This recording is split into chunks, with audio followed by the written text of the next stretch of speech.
যে হুজুর নামাজের কথা বললে কিছু মনে করবে তাকে আনাই তো দরকার নেই, তিনি কিছু মনে করবে কেন? এটা একটা গেল। আরেকটা, মাগরিবের পরে আমার ওয়াজ আছে, মনে করেন আমার আলোচনা আছে।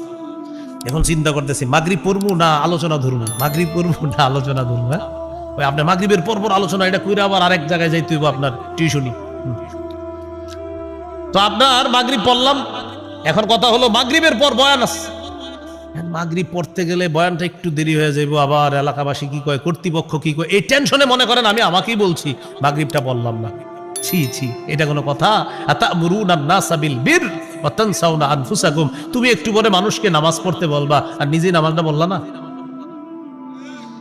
মানুষকে সৎ কাজের আদেশ করো আর নিজেদেরকে ভুলে যাও, আল্লাহ তাআলা বললেন। এবার একটা হাদিস শোনায় আপনাদেরকে, যদি পারেন আরো 10 জনকে শোনায়া দিবেন। হাদিসটা বাংলায়ও বলবো আমি, আরবিটাও বলছি।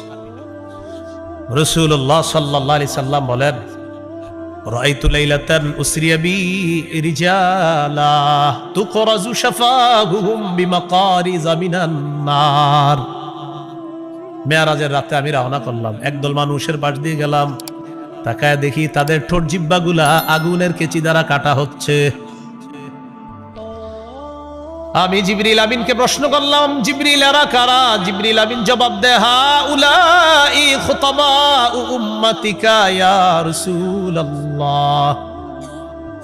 হুজুর, এরা হলো আপনার উম্মতের বক্তাগণ, এরা হলো আপনার উম্মতের বক্তাগণ, এরা হলো আপনার উম্মতের বক্তাগণ। কি ভাই, নবীজিরে বলতেছে জিবরিল, হুজুর এরা আপনার উম্মতের বক্তাগণ। আল্লাযীনা ইয়ামুরুনা নাসা বিল বিররি ওয়া ইয়ানসাউনা আনফুসাহুম, হুজুর তারা মানুষকে সৎ কাজের আদেশ করত আর নিজেদেরকে সব সময় ভুলে থাকতো। এরা তারা কিয়ামত পর্যন্ত ঠোঁট আর জিহ্বা এইভাবে কাটা হবে। আমি আপনাদের সকলের কাছে দোয়া চাইতেছি, আমি আপনাদের কাছে দোয়া চাই। দেখেন আমি তো এই শ্রেণীর অন্তর্ভুক্ত, আল্লাহ যেন এই শ্রেণীর মধ্যে আমাদের নাম। যারা দাওয়াতের কাজ করতেছে সবাইকে যেন আল্লাহ তাআলা এই গজব থেকে হেফাজত করেন, বরং সবাই যেন জাতীয় কল্যাণের কথা বলবে, নিজেও কল্যাণের পথে চলবে, এই জাতীয় আলোচক সবাই যেন হতে পারে। আল্লাহ তৌফিক দান করেন।